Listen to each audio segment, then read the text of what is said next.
Bonjour et bienvenue dans Un jour, une équipe, aujourd'hui, Hellas Vérone.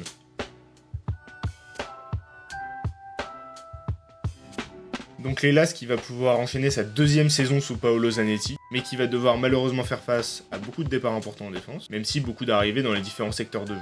Et l'Hellas a, encore une fois cette année, beaucoup de talents bruts qui vont devoir développer.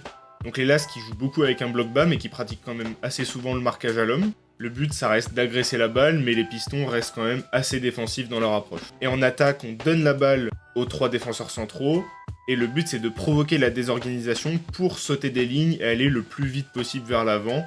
C'est la balle qui va vers l'avant et non les joueurs. Et l'Hellas passe très souvent par des côtés pour pratiquer ce jeu. Qui dit bloc bas en Serie A, dit 3-5-2, un schéma qu'on retrouve encore une fois, avec Montipo dans les cages. On retrouve souvent Nunez, Nelson et Fraisé en défense centrale, avec Bradaric en piston gauche, et Belkhalia à droite, le joueur algérien, et un des joueurs les plus intéressants de l'Hellas Vérone cette saison, lui qui apporte, comme on disait plus tôt, des grandes courses vers l'avant qui va permettre à l'Hellas d'aller chercher des ballons derrière la défense adverse, sans passer par son milieu de terrain. Au milieu, on retrouve très souvent Serdar, le capitaine, Akpa-Akpro et Berned, même si Gagliardini a déjà pas mal de minutes cette saison à la place d'Akpa-Akpro. Et devant, on peut retrouver à gauche un joueur qu'on connaît un peu en Ligue 1, en la personne de Gift Orban. Et à droite, un des joueurs les plus excitants et intrigants depuis ce début de saison, c'est Giovanni. L'attaquant brésilien joue beaucoup à l'instinct, il nous sort des frappes un peu de nulle part et qui sont très souvent très dangereuses, finissent très souvent sur la barre, à ras du but, sur le poteau, mais assez rarement dedans, malheureusement pour l'instant.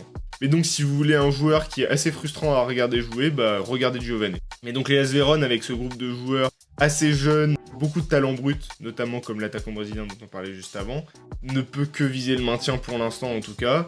Le but avec Paolo Zanetti, c'est de reconstruire un peu suite à beaucoup de départs, notamment en défense, qui est resté un des principes de jeu importants de l'Hellas Vérone. Et ça reste une équipe assez irrégulière, donc on va voir ce que ça donne cette saison, mais le seul objectif pour l'instant en tout cas, c'est le maintien.